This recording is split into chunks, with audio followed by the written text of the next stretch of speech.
Welcome. You're watching the Trade Setup with me, Tamanna Inamdar, and we're wondering whether it's going to be an Octoberfest. It's the opening of a new series, the last day of trade for the month of September, which has been rocky by all accounts.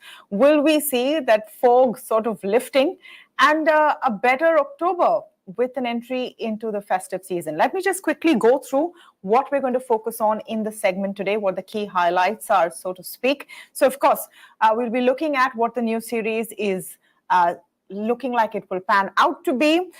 We're also going to focus a bit on IT stocks. The NSE IT index was down about 2% yesterday, and overnight the news coming in from Accenture's results doesn't seem like it's boding very well for the IT sector as a whole. So we'll talk a bit about that. US markets closed in the positive. The bond yields pressure seems to have eased off. There was a bit of positive data coming in, and we'll focus on that a bit. GDP data was in line. Europe stocks also performed decently, European markets, because German inflation slowed down faster than expected. And Brent has eased, it's still about above $95 mark, but it's eased off a bit since yesterday. Let's start with just a quick recap of what Thursday's trade was looking like. The Sensex was down 610 points, about a percentage. Same for the Nifty, down 193 points, about a percentage. But it was the IT index which really took a hammering in that sense, down about 2%. Nifty Bank was down over 0.5%. And we saw that trend of foreign investor selling continuing. FPI sold about 3,642 crores, while domestic buyers bought about 2,700 crores. So over the month of September, we've seen that trend continue. Let me quickly start with stocks to watch and some news, and one stock which is definitely going to be in focus is MCX. That news, in fact, is broken just a short while ago. Remember, the MCX stock was up 8% on news of its commodity platform, its new commodity platform getting the nod to trade, and that was buzzing yesterday. But just a short while ago, news has come in saying that SEBI has advised the exchange to keep the proposed go-live of their commodity derivatives platform in abeyance. So that's a bit of a knock, a bit of detail there. So SEBI has advised them to keep that go-live in abeyance. The exchange will continue to conduct mock tests pending further directions in the matter from SEBI. Writ petitions filed by CFMA on CDP pending before the Madras High Court for disposal.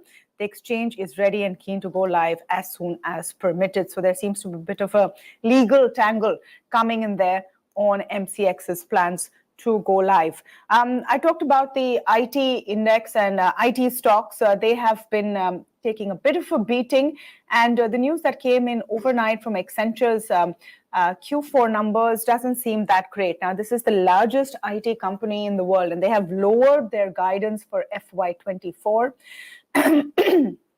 Accenture is usually seen as sort of I would say, guiding light in terms of how Indian IT will also fare, which has anyway been feeling the pressure of global conditions. So that is one thing to look at. Accenture missed its fourth quarter estimates as well. Another stock to watch would be Glenmark. Glenmark has been in the news in the last couple of weeks. Now, their outlook has been revised to positive by S&P. Revision of their proposed stake sale has got a BB rating affirmed. Remember, they're going to be selling 75% stake in GLS to Nirma for about 5,650 crore rupees. Uno Minda, another stock on my radar. The company will be raising stake in its JV with Italy's Westport Fuel Systems to 76% from about 50%. This is to include future hydrogen components.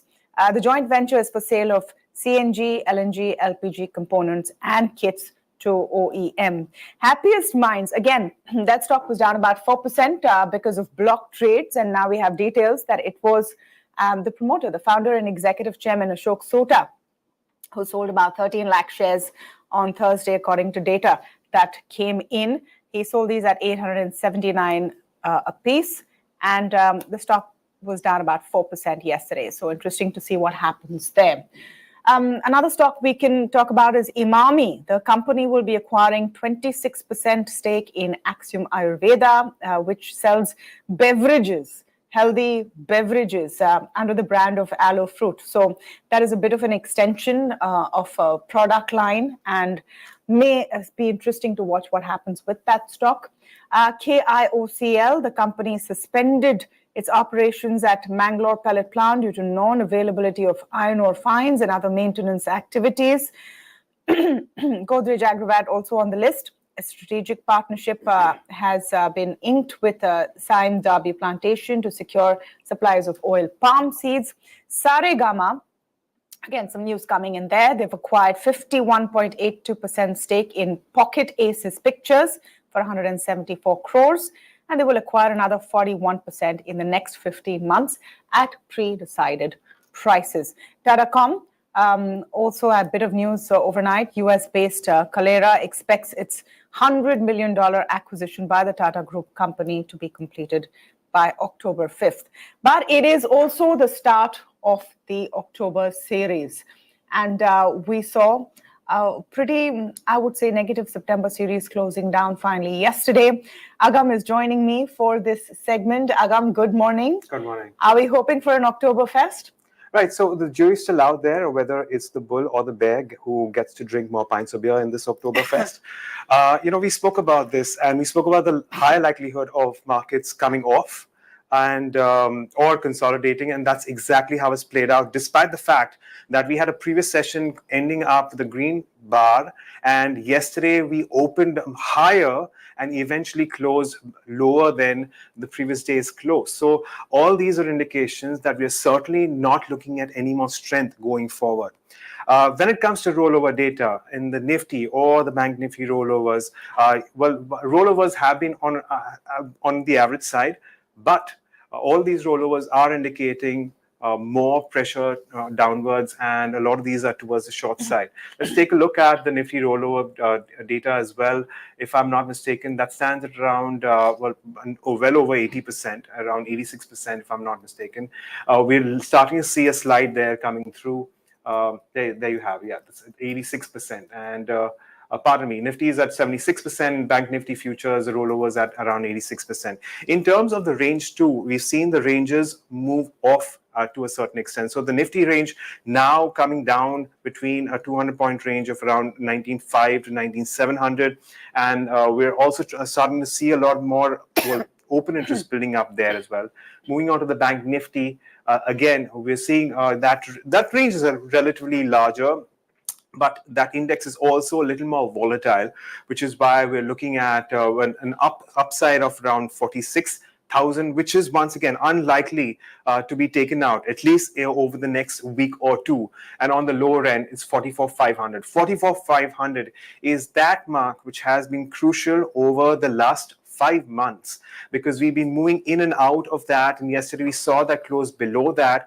So based on that, we're likely to see further weakness, at least in the near term.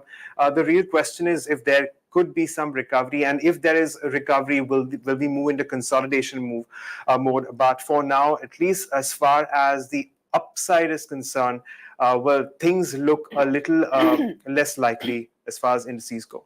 All right, so we'll have to wait and watch there on the October series, and hope for a great day. Just a quick recap before we wrap up the trade setup, and of course you have a lot more coming up through the day on BQ Prime.